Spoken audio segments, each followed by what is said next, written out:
It's Friday, Feedback Friday, the feedbackiest day of the week. Ha! It's Feedback Friday. That was a little slower. I am super tired. My eyes are so tired right now. I finished Twitch and I could barely read the chat. My eyes are so tired. So I will do my best here. Um, oh yeah, Patreon. Wow. Yeah, I'm still.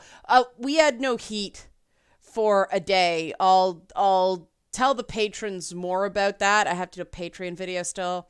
But yeah, I talked a bit about it on Twitch. I talked a bit about it on Twitter. I'm kind of tired of talking about it, but we'll do a Patreon video. All I want for our patrons is you. I still haven't got that one yet. Sorry. Patreon.com/Leanna K. But this was an interesting week. The comments this week were like, I'm like, whoa, people are way more angry than I thought. And then some people on Twitch caught me up on some of the stuff that's going on with Gab and the sort of division in the culture war. Now it's like things are splintering along kind of authoritarian and libertarian lines.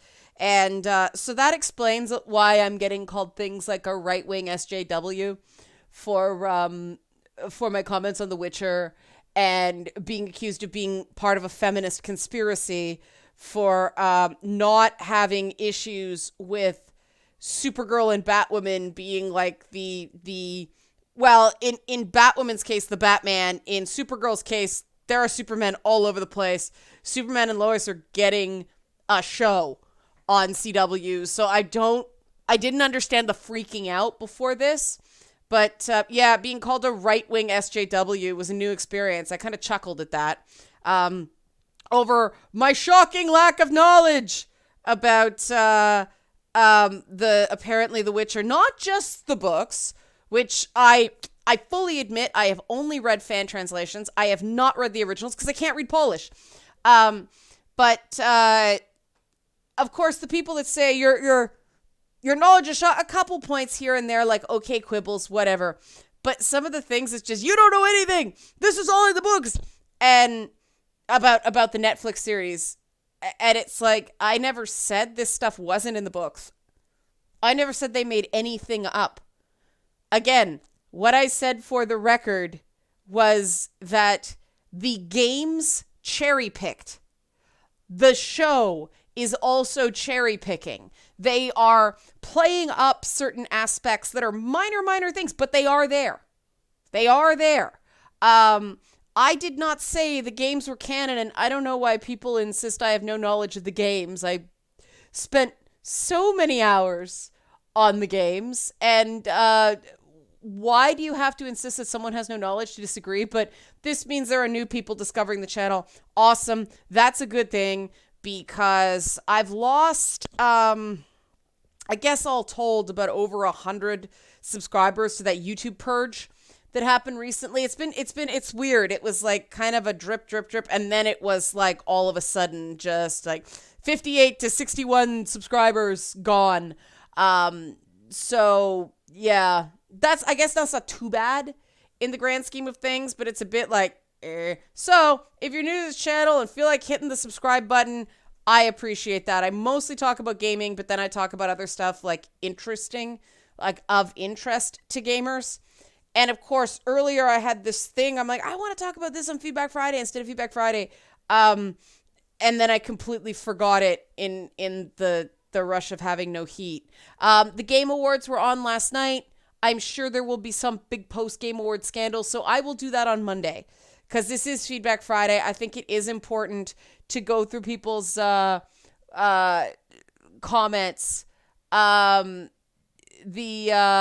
It's interesting, too. The one thing is that someone freaked out on me because I said that Triss's hair was brown in The Witcher. No, absolutely not. It's red. And they said the description is long, full locks the color of fresh chestnuts. It's chestnut brown. She has brown hair. That's what that means. Chestnuts are not this color. It's so funny the way people freaked out. Other people who are big fans of the books, and I recognize the names. They've commented on my other Witcher stuff. They were pretty good about the comments. A couple people said that they hadn't noticed the play up on the whole emotional thing, and again, they never in the books flat out said he had no emotions, but the books have kind of this interesting, I won't say noir-like quality, but that's not it, but they're very, very Polish. Some people made interesting comments about pandering, and but one I want to read, Lilitari, who is not one of the people who said I know nothing about Witcher, but she does identify herself as a woman. She says, I'm a woman. I played the games, read the first book, and the part where Ciri spends in Tirnalia. Kind of hate these trailers, to be honest. The books I read had a lot of dry and dark humor and irony. This just seems dark and edgy. Interesting comment. They did put the one like onions comment in there, but maybe there's more in the series. I hope there is, because I agree. This sort of wry humor is a big part of it. I think the best one is Yen so far. I really hope they aren't afraid to make her a bitch like in the last Witch story. I do too. I love Yennefer as a character. I've talked about this a lot. Geralt's the worst. He just seems like the broody guy from every female show since the history of ever. I think the aging up of Ciri is really going to work against them. Yen is supposed to be like a mother to Ciri, yet they seem to be almost the same age. Also in the book, Ciri spends most of her time running away from people who want to fuck her. I wonder how they're going to deal with that. They're probably just gonna go. They're just going to go with that. In the books, there is sort of that whole she was being forced to marry a guy. Does anybody know how old Ciri was supposed to be in the books? Because like I said, she's like a kid in the games. I just knew I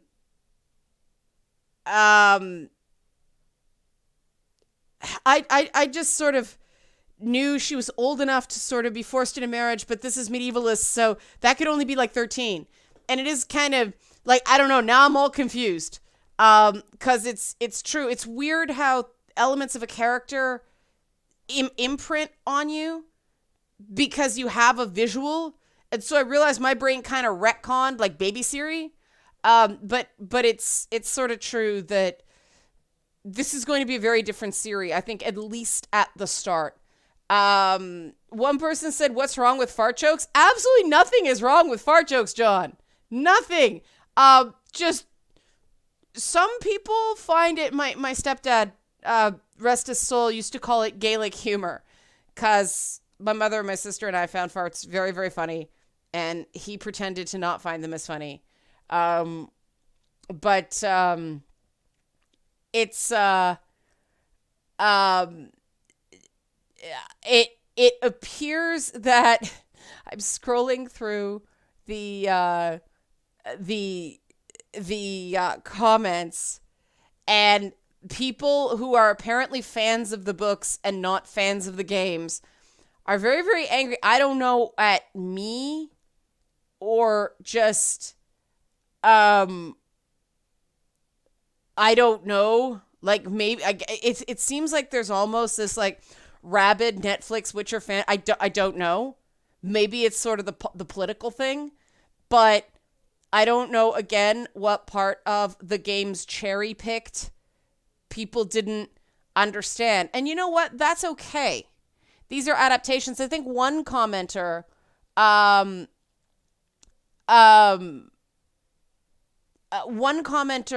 pointed out that the show is like starting from the beginning, whereas the games were like sequels sort of thing. They stopped where the books picked off, where the books ended. Like, you know, they're all presumed dead at the end of the books, so they had to come up with something really good to explain why they're not. But it's interesting because one person is like, so Yennefer used magic to correct her spinal deformity? Is that canon? I hadn't read the books. This one person is like, this big Witcher book. So, yes, that is canon. Yeah, it's canon. It's also canon that Triss's hair is chestnut, which is brown. And I these are such interesting Rorschach blots, and the fact that there were two of them this week is fascinating to me. And you notice I'm pausing a lot because I'm thinking about it. One is because I'm really freaking tired, but also it's like, this is interesting. When you can sort of emotionally detach from the anger and kind of study. I mean, I did say I am looking forward to the show. I am looking forward to the show as somebody who had a real love-hate relationship with Game of Thrones, and now I know exactly what I'm going to get. And I'm talking about had a love-hate relationship with Game of Thrones from the beginning, not just the last season. From the beginning of that show, I was like,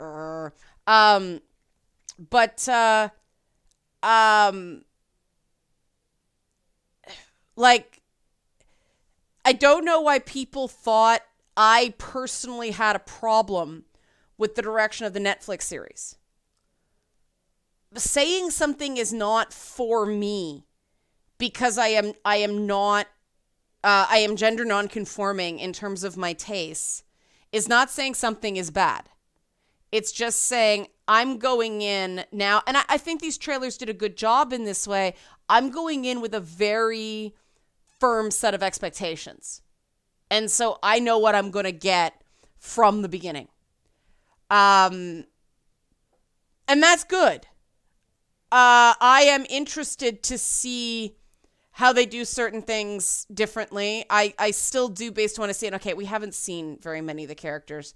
But I'm still disappointed that there aren't enough scars, especially on the women. There needs to be more scars. Like, the scars are such an important symbolism point in the stories that it's a disappointment I had in the games. I want to see those like female Zerrikanian mercenaries with like scars all over them and like they're proud of them and that's what I want. Not like Yennefer, like, and but why people think I'm pro game anti-show just because I point out that this is not a show that is going for the pre-existing fan base who played the games. And this is a point where fans of the books, like, great, you're fans of the book, that's wonderful. That's great.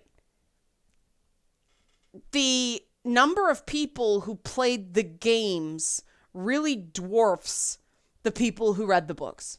That's just, especially in the West, that's just fact. I mean, there weren't official translations, I don't believe, until around The Witcher 3 coming out. I could be wrong there. But there's nothing wrong with the show being for women. It's just abundantly obvious that this show is for women.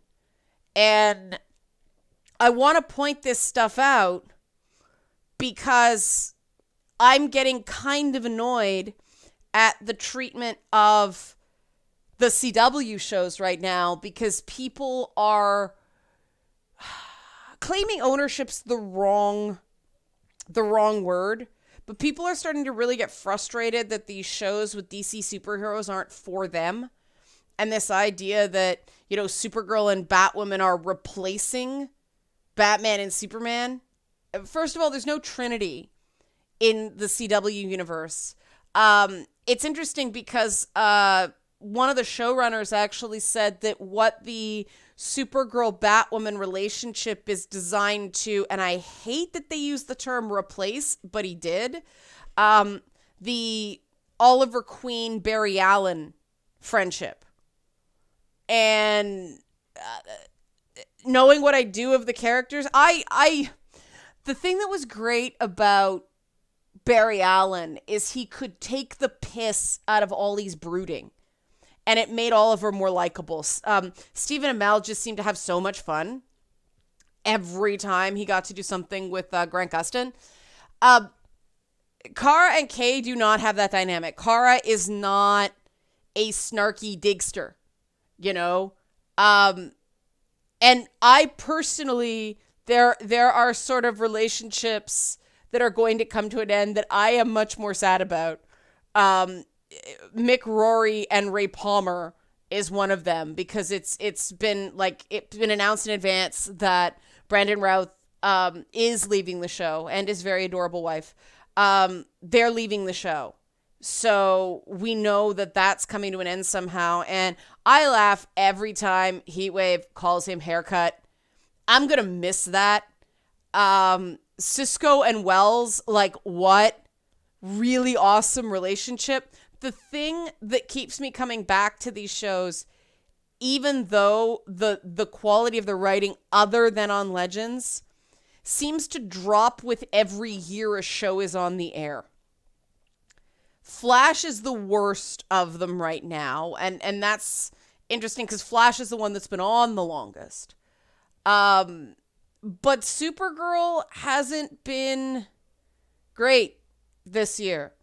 After, was it last season, where they introduced Dreamer and they had that kind of, I don't know, MAGA alt-right guy, which got a little long in the tooth, but not the way Flash villains have. That was the supporting cast is starting to dominate that show the same way they've started to dominate like all the other longer run shows, and that always frustrates me because when the name of the show is Green Arrow or The Flash or Supergirl, I am inherently uniquely invested in that character. Their friends being like an A plot or a B plot, all right, that's great, but that show should be about Supergirl, or in Batwoman's case, Batwoman. Now, I stand by the fact that the Batwoman show right now is not very good. I hope it will get better when they get away from the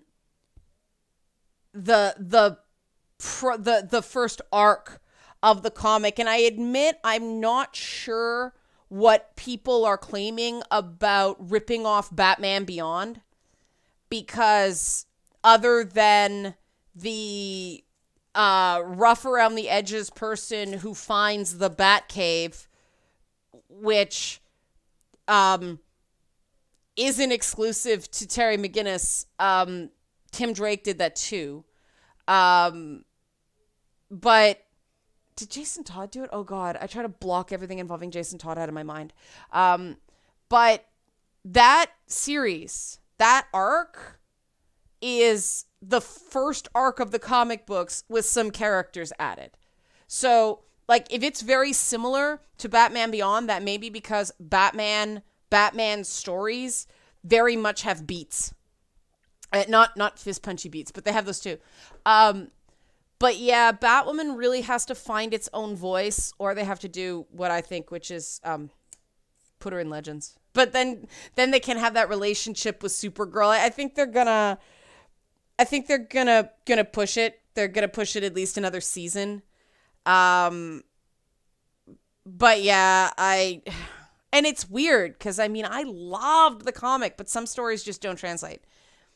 But at the same time, I'm not flipping out over, oh my God, it's Batwoman and Supergirl instead of Batman and Superman. And, like, first of all, Superman's getting his own show. Second of all, as I said in the last video, they couldn't use Batman. They can't. And they weren't even allowed to use Batman. They could use Bruce Wayne, but not Batman on the Gotham TV show until the finale. Warner Brothers will not let Batman be used live action TV. They consider it a film property, and they think that it being on TV will dilute the box office draw of Batman. So they'll put him in cartoons on TV, but they won't put him on TV shows. So, I mean, a Kingdom Come Batman I guess because he wasn't in the suit, and it was Kevin Conroy, and it was basically an homage. I called another thing, by the way. Can't talk about it yet because we're a week behind on Black Lightning and Flash in Canada, so we don't get to officially see that stuff until next week, but I already accidentally had it spoiled. So I know I was right about one thing. But I'll close on this because this ties into me talking about, The Witcher being the Netflix show very clearly being for women, whereas the games are very clearly for men. And that doesn't mean women can't enjoy them, and that doesn't mean men can't enjoy them. It's just the target audience for which they were developed is very clear. And the CW's target audience is 18 to 34-year-old women. Look it up. I'm actually surprised it's that old. I thought it was teenagers. Like, I don't know why 18 to 34 has them all acting like 16-year-olds, but I don't, maybe that's what young people are like these days. I don't know, but it's a channel with a primary demographic that is female. So they develop their shows accordingly. There's nothing wrong with that, right? Like, we're still getting...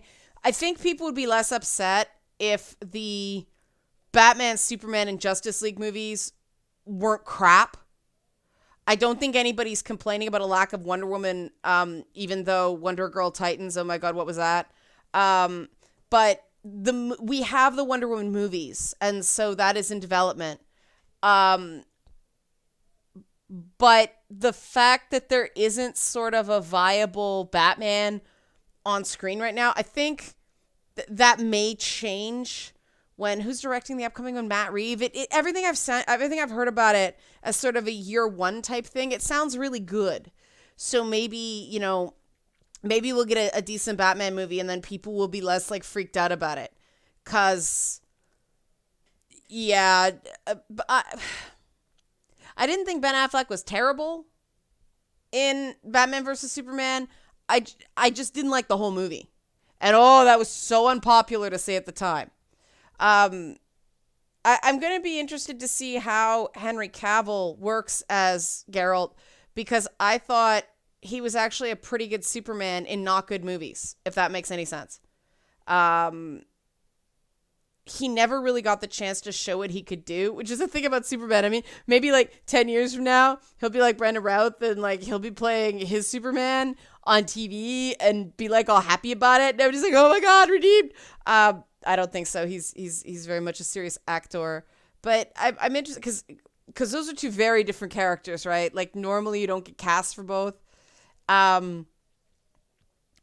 Yeah, like Geralt of Rivia and Superman are really not even in the same wheelhouse. So, if he's good at it, we'll see. If he's good at it, it might open up new roles for him, which would be cool.